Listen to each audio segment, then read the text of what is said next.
From Indianapolis, with an eye on every corner of the state, this is IBJ Media's Inside Indiana Business with Gary Dick.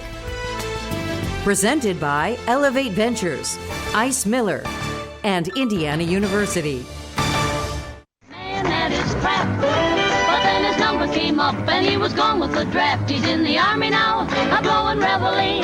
He's the boogie woogie bugle boy of Company B. That was then. This is now. The dramatic transformation of Fort Benjamin Harrison from a key base during World War II to a booming live-work-play destination in central Indiana. Plus,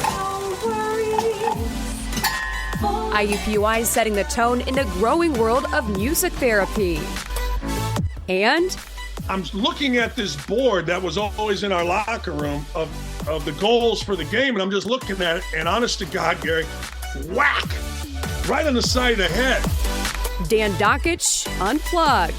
The story of who knocked him in the noggin, how it brought him to IU, and his undying love for basketball. Hello and welcome to Inside Indiana Business. I'm Gary Dick, coming to you this week from Fort Harrison on the city's northeast side.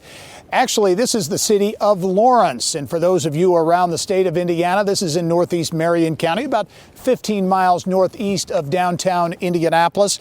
This is a place with lots of history. It dates back to 1903, when funds were authorized to purchase the land for a U.S. Army base.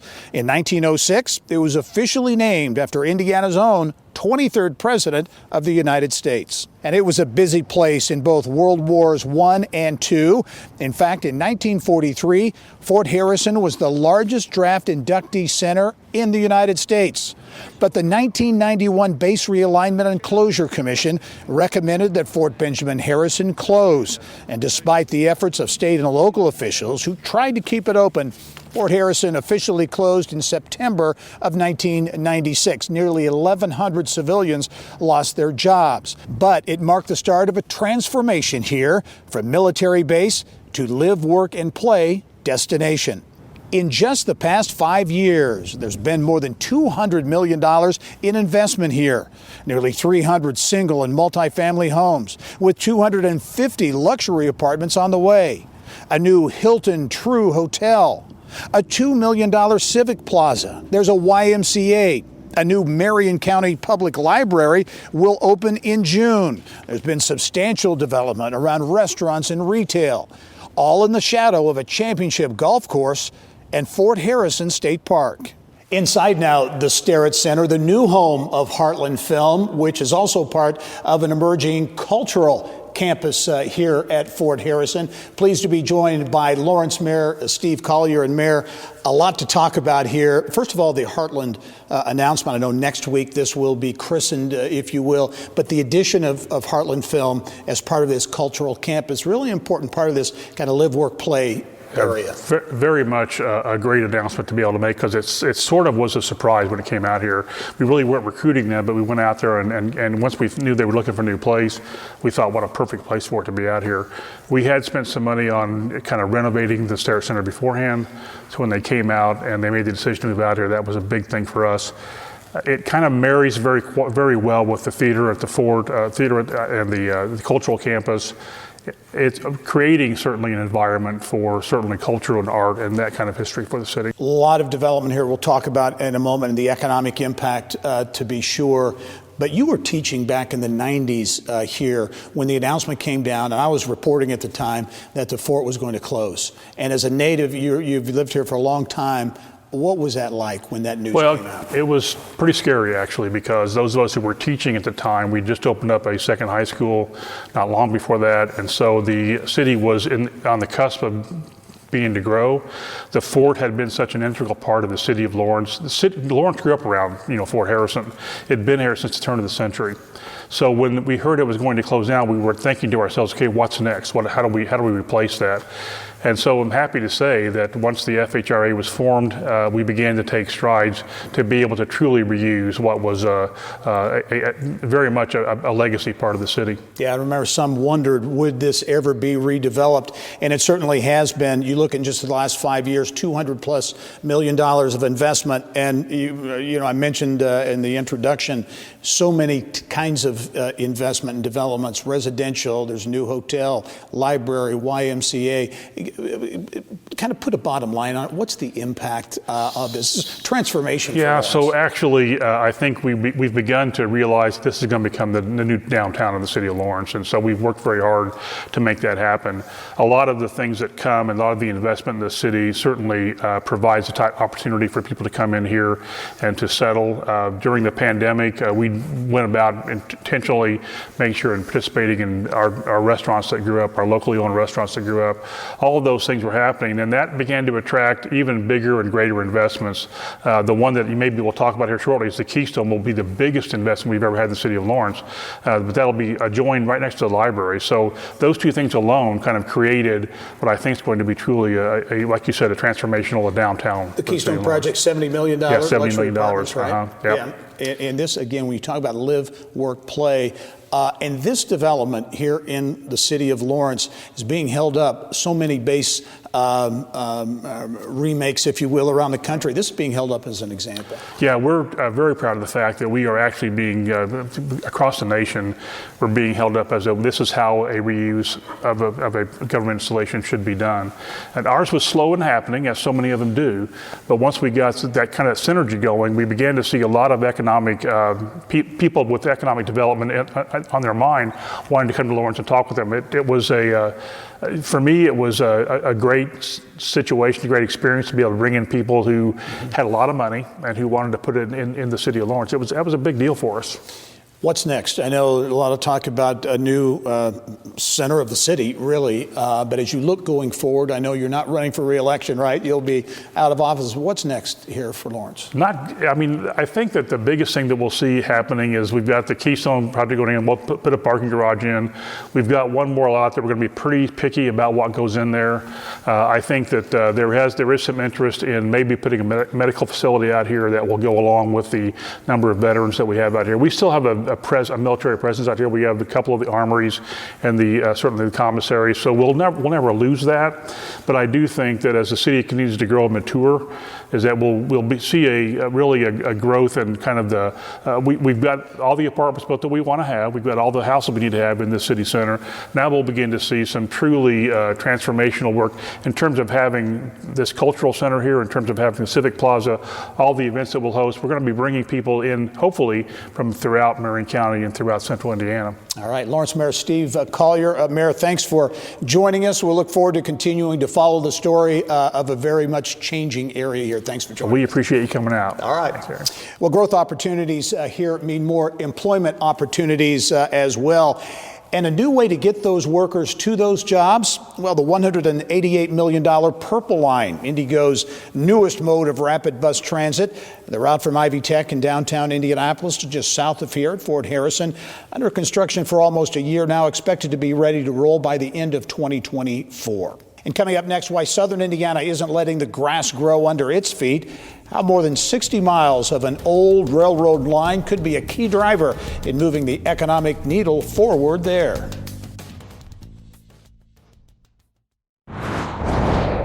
Here's what's making news around Indiana, brought to you by the Indiana Association of Realtors, Indiana's 21,000 realtors, the neighbors you know, the experts you can count on.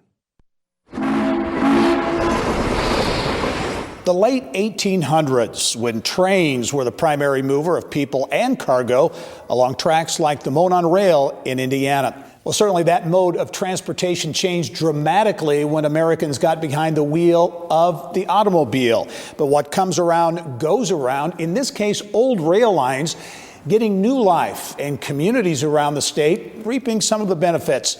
Around Indiana, reporter Mary Rachel Redmond is along the Monon Trail here in Marion County with more on that story. Mary Rachel.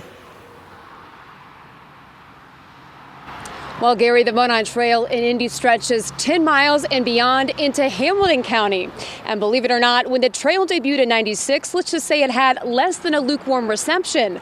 But more than 25 years on, the Monon Trail has become a big draw and a key piece to the community. This 10-mile stretch alone attracts over 1.3 million walkers, runners, and bikers a year.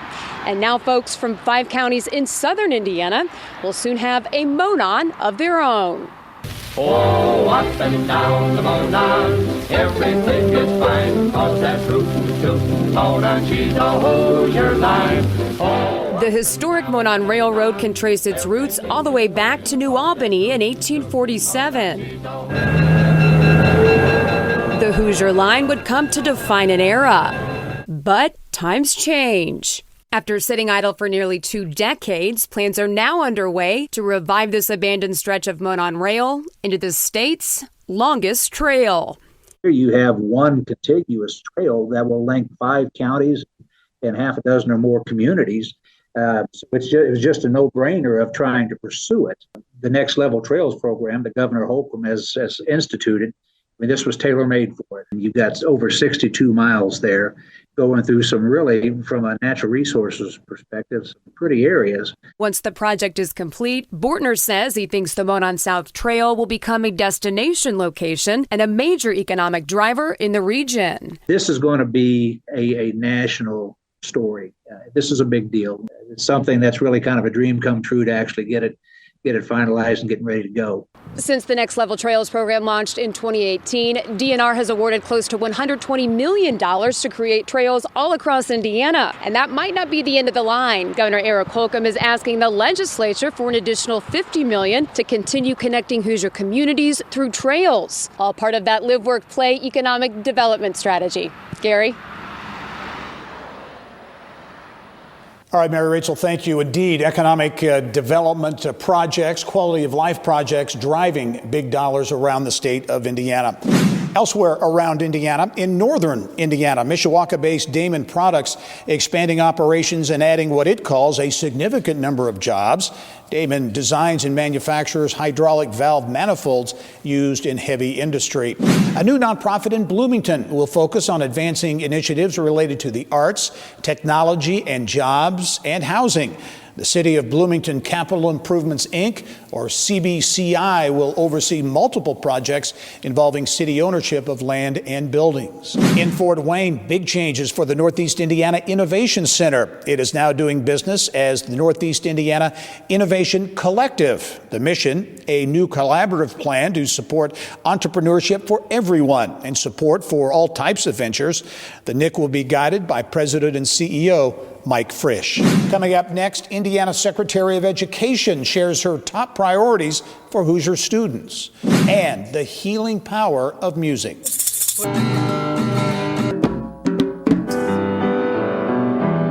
How IUPUI is taking the lead in the emerging field of music therapy. I'll be back in studio with more right after this. At PNC Bank, we're committed to making a difference in the lives of our customers and communities by helping them move forward financially.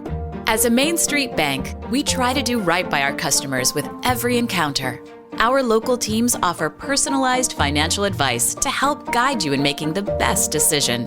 We're proud to be part of your community. PNC Bank. See how we can make a difference for you at pnc.com. Copyright 2022, the PNC Financial Services Group, Inc., all rights reserved.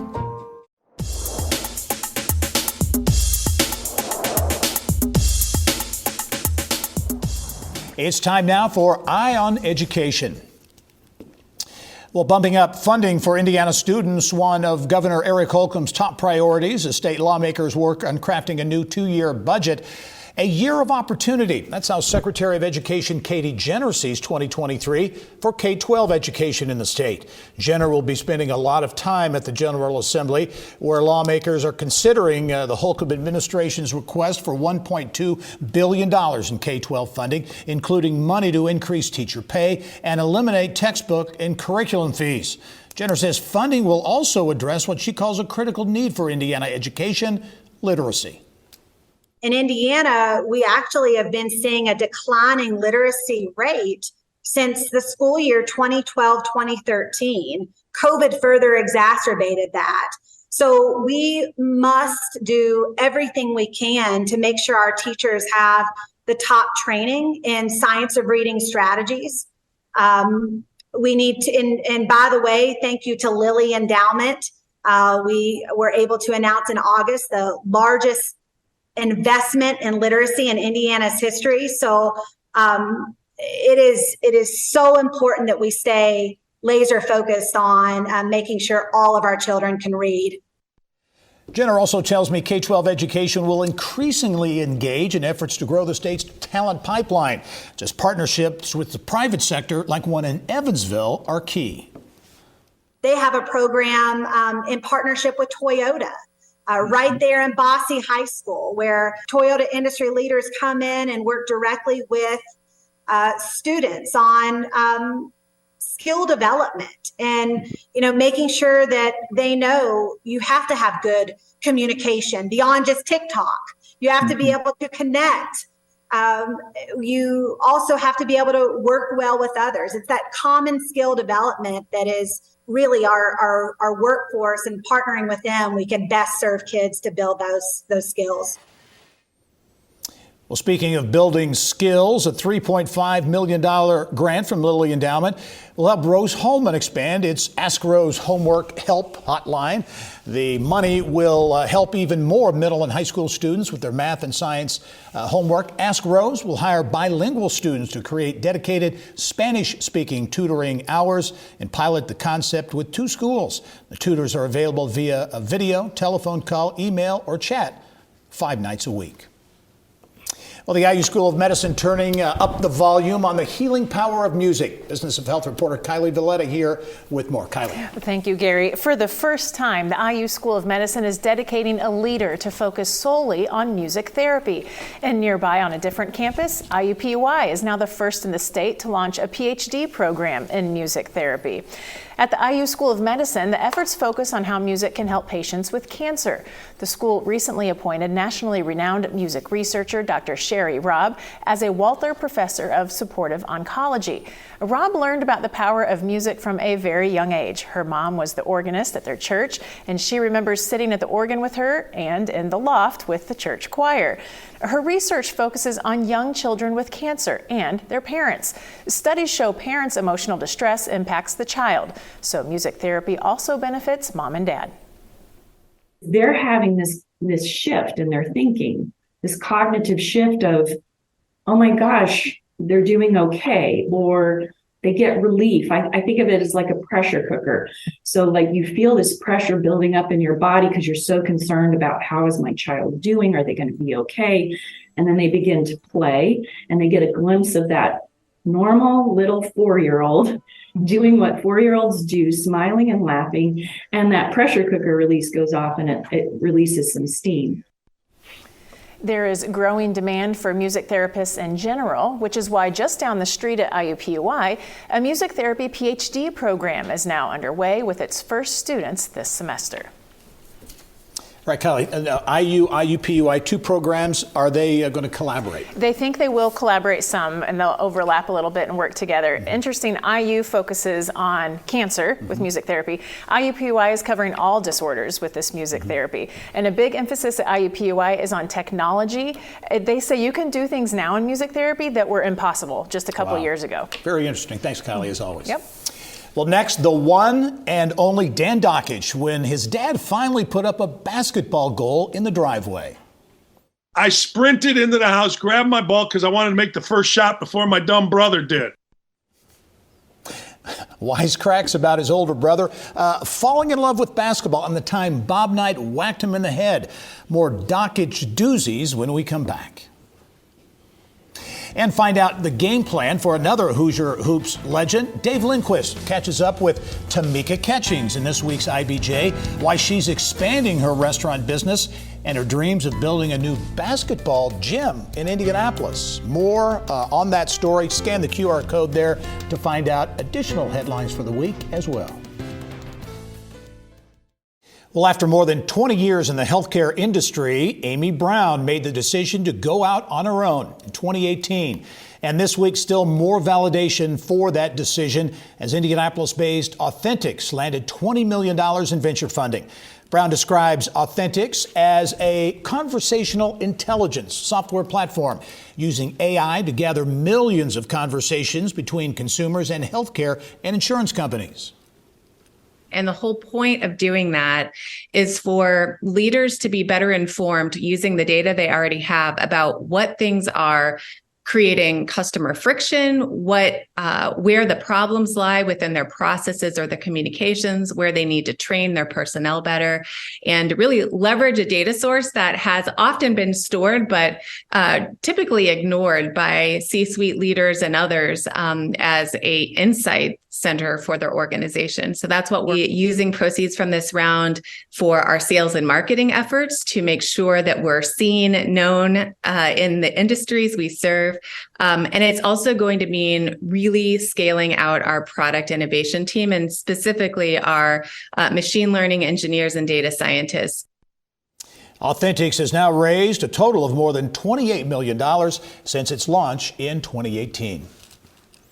Well, he pulls no punches, calls it like he sees it, and doesn't mind what chaos it creates. Former IU basketball star and current sports media personality Dan Dakich, my 100th guest on the Business and Beyond podcast.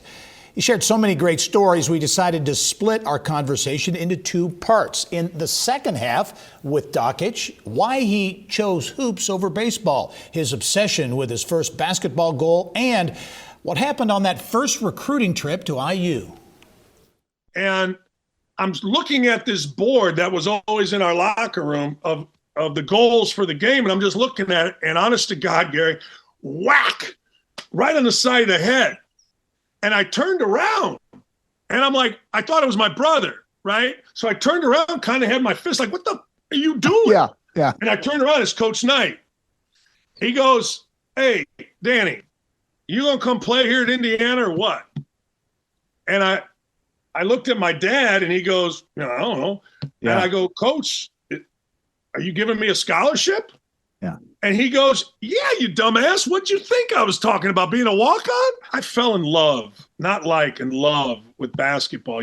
People talk about your first love and, it might be some girl or mine. I would sit in class and I couldn't wait to go shoot hoops by myself on this court that was this big. I couldn't wait. We didn't have a big driveway, little driveway. I sprinted into the house, grabbed my ball because I wanted to make the first shot before my dumb brother did. I wanted the first bucket. He wasn't even thinking about it. He was thinking about girls or school. I'm thinking, I got to make the first shot on this damn basket. And then I had to make the last shot when we sold it in like 1987. My mother will tell you, I'm incredibly shy and incredibly sensitive about certain things. But that basketball court, man, that little radio, it wasn't even 15 feet deep. If you shot from the corner, it was literally 4 feet each side. I didn't care. I was beating Gary Roosevelt. I was beating Gary Westside. I was kicking the hell out of Maryville on that court 1,000 times. And you know what? It got me to Indiana. And you can catch the second half with Dan Dakich, marking our 100th episode, beginning Monday at InsideIndianaBusiness.com. Thanks for joining us. I'm Gary Dick. Go out and make it a successful week. Thank you for listening to the Inside Indiana Business Television podcast. Remember, you can get the latest business news from every corner of the state at InsideIndianaBusiness.com. I'm Gary Dick. Go out and make it a successful week.